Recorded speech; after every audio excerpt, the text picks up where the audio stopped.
My name is Shubham and I welcome you all on the channel of BHU World. After a long time we had given a thought कि हमें जो है किसी और topics पे videos बनाने चाहिए जिसमें एक इम्पॉर्टेंट एस्पेक्ट निकल के आया कि पोस्ट ग्रेजुएट एंट्रेंस टेस्ट जो होता है उसके बारे में जानकारी को लेके, क्योंकि बहुत सारे रिक्वेस्ट आ रही हैं। तो हमने ये डिसाइड किया कि आज हम एमए साइकोलॉजी का वीडियो बनाएंगे। एमए हिस्ट्री का जा चुका है, आप लोग ने देख चुके होंगे। और उससे पहले मैं बताना चाहूंगा कि आप में से जिनने भी सब्सक्राइब नहीं किया हमारा चैनल, सब्सक्राइब कर लीजिए और बेल आइकन दबा दीजिए ताकि आपको सारी नोटिफिकेशंस एंट्रेंस एग्जाम से जुड़ी हुई से लेके आने समय तक जो भी आप काउंसलिंग भी कर रहे होगे उससे भी जुड़ी आपको जानकारियां मिलेंगी। तो मैं अभी आपको अपना इंट्रोडक्शन देता हूँ। मैं अभी मास्टर्स फर्स्ट ईयर में हूँ साइकोलॉजी में और मैं एमए कोर्स में पढ़ाई कर रहा हूँ और मैंने अपना अंडर ग्रेजुएट भी यहीं से पढ़ाई किया था। और मैं आपको अब एमए साइकोलॉजी का जो एंट्रेंस टेस्ट है उसके बारे में मैं ब्रीफ इंट्रोडक्शन दूंगा कि आप कैसे प्रिपेयर कर सकते हो। मैं अपने स्टोरी से रिलेट करूंगा कि मैंने कैसे प्रिपेयर किया था और मेरे क्या क्या स्कोर्स थे। तो जो मेरा देखिए अब टोटल जो है 120 क्वेश्चन आते हैं, राइट, और पर क्वेश्चन जो है 3 मार्क्स होते हैं। तो बांटते हैं 36 नहीं 360 marks will be the overall marking. हाँ, और नेगेटिव मार्किंग भी 1 मार्क्स है। अगर आप गलत करते हो तो आपके 1 मार्क्स कम होंगे। तो जो मेरा स्कोर था वो आउट ऑफ 360 जो है मैंने 214 स्कोर किया था। अब इसमें जो है मेरी जो रैंकिंग थी अब वो दो तरह से देखी जाएगी, एक बीएचयू रैंकिंग, एक ओवरऑल रैंकिंग। बीएचयू रैंकिंग वो होती है जो बच्चे बीएचयू से ही पढ़े होते हैं और बीएचयू का ही पीजी का एंट्रेंस टेस्ट देते हैं। तो उसमें जो मेरी बीएचयू की रैंक थी 3, मेरे ऊपर 2 लड़कियां थी, यानी लड़कों में मेरी ओवरऑल रैंक थी 1। और मेरी जो ओवरऑल रैंक थी, ओवरऑल रैंक मींस कि जितने भी बच्चे इररिस्पेक्टिव कि वो बीएचयू से पढ़े या कहीं से भी पढ़े हैं, उनमें ओवरऑल रैंक मेरी थी वो 13 थी। तो I may seem to be a credible source of information for that. And in my case my story goes like मैंने जो है पहले स्टेप बाय स्टेप मैंने डिसाइड किया कि मैं क्या क्या करूंगा। ठीक है, तो पहले तो मैंने जो है क्लास 11th और 12th की एनसीईआरटी अच्छे से पढ़ी। ठीक है, उसको क्या करना है, एकदम घोल के पी जाना है। ठीक है, 11th 12th NCERT is very important. You get my point. जब आपका ये बेसिक्स क्लियर हो जाएगा then you have to move further. अब आप क्वेश्चन पेपर्स जो है आप देख लो। जैसे मेरे केस में क्या था, मैंने 2008 से 2017 तक के सारे क्वेश्चन पेपर्स किए थे विद आंसर की, जो आंसर की ऑफिशियली प्रोवाइड होती है उसके साथ मैंने किया था 2008 से 2017 का क्वेश्चन पेपर। बट यहाँ पे मैं ये साइमल्टेनियस प्रोसेस था, ऐसा नहीं था कि ये हो ही जाएगा तभी मैं इस पे जंप करूंगा, है ना। So it's a simultaneous process. आप क्लास 11 12 की एनसीईआरटी पढ़ते जाओ। इसमें भी 9 चैप्टर है, 9 चैप्टर्स, इसमें भी 9 चैप्टर्स हैं।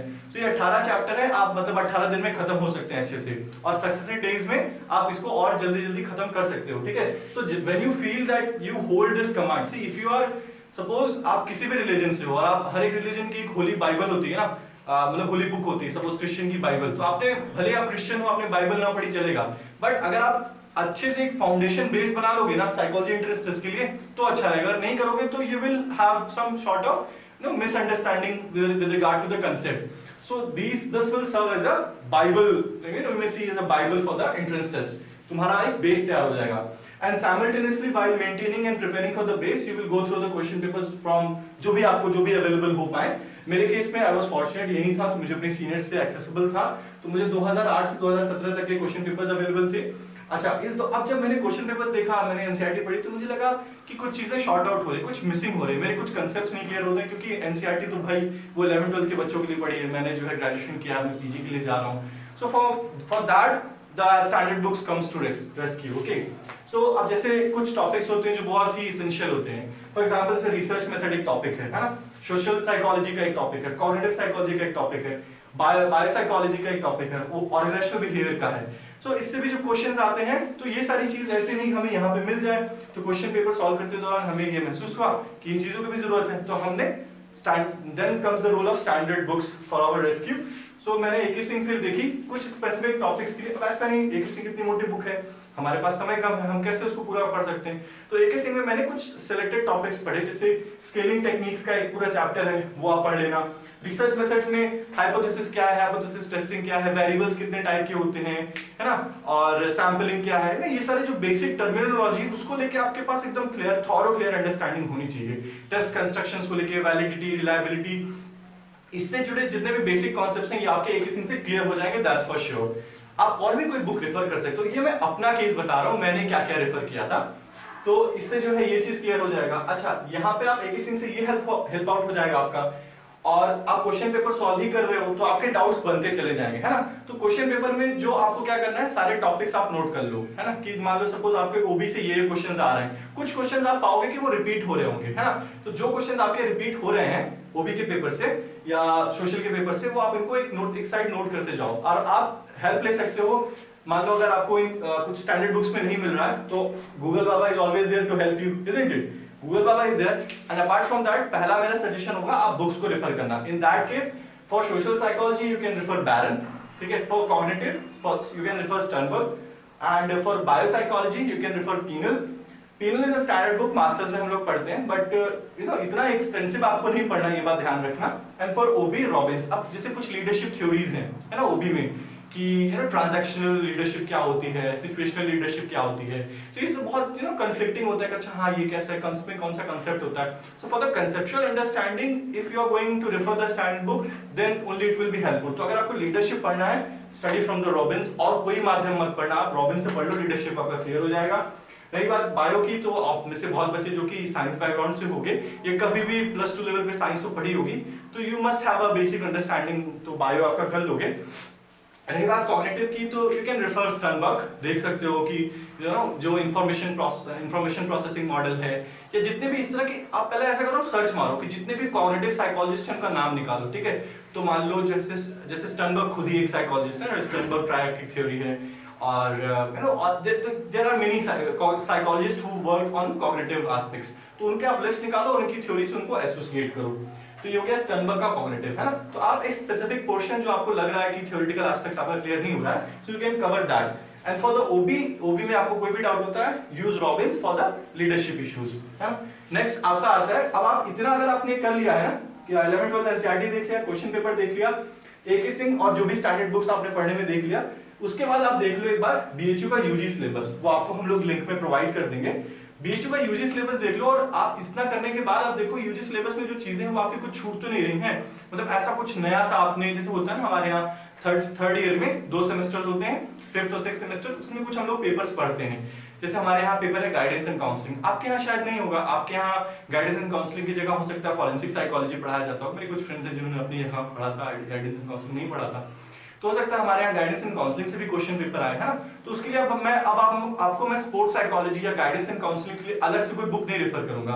तो आप क्या करो, sports psychology, guidance and counselling, जो ऐसे टॉपिक्स, अब जैसे हमारे यहाँ स्पोर्ट्स साइकोलॉजी नहीं पढ़ाया जाता, लेकिन हमारा क्वेश्चन आया था स्पोर्ट्स साइकोलॉजी पे, क्वेश्चन आता है, उसके लिए हमने कभी नहीं पढ़ा, ना मैंने कोई स्टैंडर्ड बुक्स रेफर की।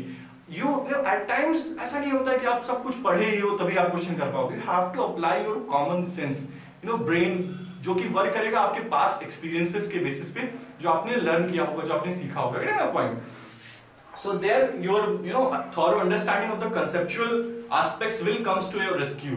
तो sports psychology, guidance and counselling, ऐसे जो टॉपिक्स हैं वो आप क्लियर करोगे यहाँ से देखते हुए कि आप पहले तो देख लो बीएचयू साइकोलॉजी, इतना सा पढ़ने के बाद आप देखोगे कि जो सिलेबस में टॉपिक्स हैं क्या वो कवर अप हो रहे हैं, अगर हो रहे हैं तो ठीक है। सपोज एक ऐसा पेपर है जो बीएचयू में पढ़ाया जाता है वो हमें नहीं पढ़ाया गया, तो उसके लिए हमने थोड़ा बहुत देख लिया क्वेश्चन पेपर स्पेसिफिक कि हाँ इससे कैसे क्वेश्चंस आ रहे हैं। हाँ, I hope कि this point is clear. Again, Khan Academy on YouTube. This was very helpful for me क्योंकि खान अकेडमी जो है YouTube पे, उस पे बहुत 5-6 मिनट में एक बहुत अच्छी कंसेप्चुअल अंडरस्टैंडिंग है, क्योंकि मेरा थोड़ा बायो वीक रहता है, तो जो इसमें सारे जो न्यूरॉन्स वगैरह से जुड़े जितने भी कंसेप्ट्स हैं, फायरिंग ऑफ न्यूरॉन, कैसे जो है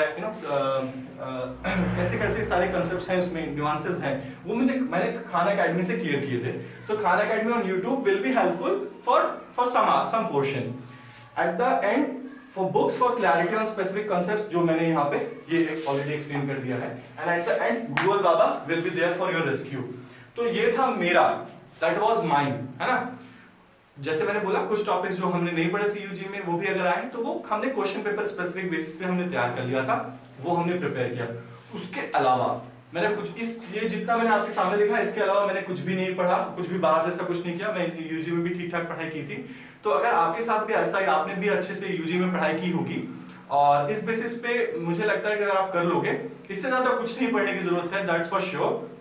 जब आप कुछ ज्यादा ही पढ़ने लगोगे ना तो बहुत ज्यादा कंफ्यूजन होगी। You have to restrict your resources and you have to revise it again and again, and you will have to start from this. Otherwise, if you feel confident after going through the question papers, that means you are doing well enough. That is up to you. But with that video, I would like to convey to those people who are still finding it confusing that from where to study, what not to study, what to leave, what have to pick up. I strongly suggest you have to stick to that. Okay?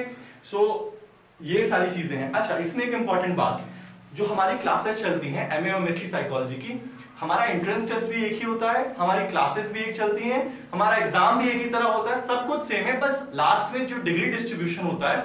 अब मैं वैसे मेरा BA honour psychology था BHU से, मैं PG में आया तो मैं MA की डिग्री मुझे मिलेगी, और जैसे आप कुछ लोग होंगे वो BSc कर रहे होंगे, तो जो BSc करके आएंगे उन्हें MSc की डिग्री मिलेगी. दैट्स द केस, है ना. तो ये है MA MSc का क्लैरिटी. अच्छा, इसमें एक चीज ये भी है, ऐसा कुछ नहीं है कि MSc के लिए इतनी सीट फिक्स है या MA के लिए इतनी सीट फिक्स है. आप BHU TET बुलेटिन पे देखना जो सीट्स है, आई एम नॉट श्योर, शायद 60 में 62 सीट्स हैं.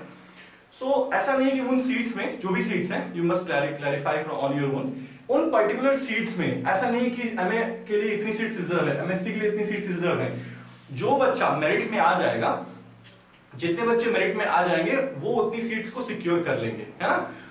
तो ये चीज इंपॉर्टेंट है. और उसमें भी सबसे जरूरी चीज है कि इसके लिए कोई कट ऑफ नहीं होता कि इतना कट ऑफ, मतलब होता है वो लास्ट में डिस्क्लोज होता है, but I will suggest you to not to rely on any source of cut off. You have to think of कि you have to score maximum. अब जैसे मेरा स्कोर था 214 और मेरी जो रैंक थी ओवरऑल वो 13 थी. जो टॉपर्स थे, जो मुझसे भी जिन्होंने अच्छा परफॉर्म किया था, उनके मार्क्स मुझसे भी अच्छे थे. So competition is very tough, है ना. At this stage, जहाँ पे आप हो, जहाँ पे आप प्रिपेयर कर रहे हो, when you are here, when you are at my stage, you feel things are okay, a bit easy, it's not hard and fast. But when I was there, I was in a huge under pressure, like you may be. So you have to maintain that pressure. You have to understand how to balance things, how to approach, and hold your nerves, है ना. So prepare strategically. Do not worry about cut off क्या जाएगा, ranking क्या जाएगी. 180 plus अगर आप 180 plus score कर रहे हो तो आप सोच सकते हो एडमिशन के लिए. ये बात आप याद रखना. Out of 360 you have to, like minimum होना ही चाहिए आपका 180, तब आप शायद हो सकता है आपका एडमिशन, है ना. 180 है, और उसके बियॉन्ड अगर आप स्कोर करते हो, अगर आप 200 प्लस स्कोर कर रहे हो तो you are on the safe side, depending upon the question paper. In my case the question whatever it was the question paper, अगर आप कोई भी 200 प्लस स्कोर करता तो वो सेफ साइड में होता. But in upcoming time I will suggest ki you must stick to the bare minimum aspects. If you are scoring 180 and above, you may think ki हाँ admission हो सकता है, but if you have to be confident about your scores as well as about the hostel के लिए मैं add करना चाहूँगा. लड़के जितने एडमिशन मिलेंगे उनको तो हॉस्टल फिक्स है, बट फॉर गर्ल्स सीट्स कम है, ठीक है. So for girls seats कम है, तो you have to fight for the hostel, because if you are living in the campus, the greenery and all the facilities that you may avail will not be, comparable to the rest जो कि outside available है. So you have to score very hard to get into the hostel, to get into the, to confidently get into the course, and for that you have to score at least 200 at least, and beyond that it is very good. तो जो भी अच्छा करता है, I hope कि I have clarified a bit of your doubts. And just in case if you find any, just you can comment in the comment section. And apart from that, I hope the things are very clear to you. And with that note, I wish you friends good luck, and would like to meet you very soon for the freshers. Thank you. Jai Hind.